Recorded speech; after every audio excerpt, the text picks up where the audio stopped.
Сәлеметсіңдер ме балалар? Бүгін біз сендермен 80-ші сабақтың тапсырмаларын орындайтын боламыз. Ең алдымен 56-ші тапсырма бізге өлең берілген, өлеңді оқып, одан кейін сұрақтарға жауап беру қажет. Бірінші сұрақ: ғарышқа ұшу қалай пайда болды? Балалар, ғарышқа ең алғаш болып жануарлар ұшқан екен. Одан кейін барып, адамзат баласынан 1961 жылы Юрий Гагарин ұшқан екен. Екінші сұрағымыз: адам қайықты қалай ойлап тапты?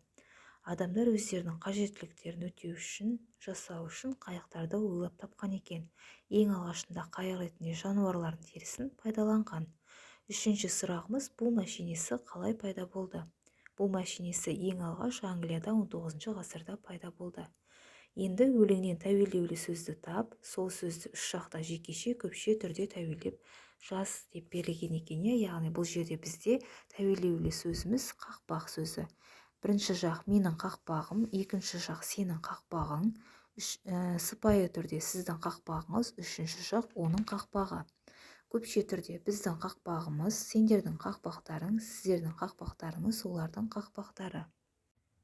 57-ші тапсырмада сөз жұмбақты шешу қажет. Бірінші сөзіміз қарлығаш, екіншісі аю, үшіншісі кітап, төртіншісі шырша, бесіншісі кемпірқосақ. Яғни бізден бұл жерде бала шатыр деген сөз шығады екен.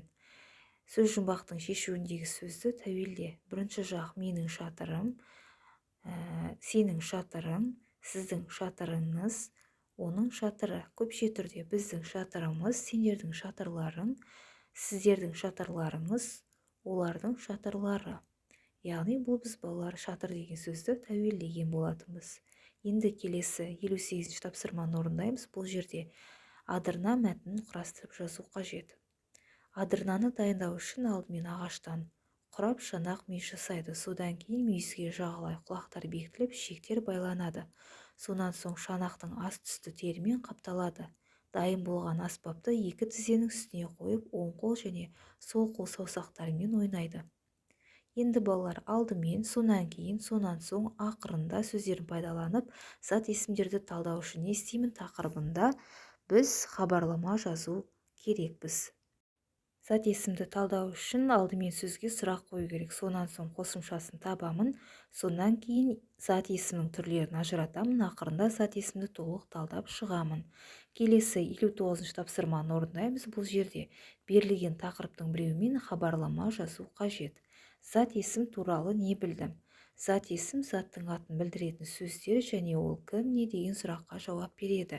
Зат есім жалпы зат есім, жалқы зат есім деп бөлінеді. Жалқы зат есім бас әріппен, ал жалпы зат есім кіші әріппен жазылады. Мысалы, Жанар, Айжан. Бұлар жалқы есімге жатады. Ал дәптер, кітап деген сөздер жалпы есімге жатады.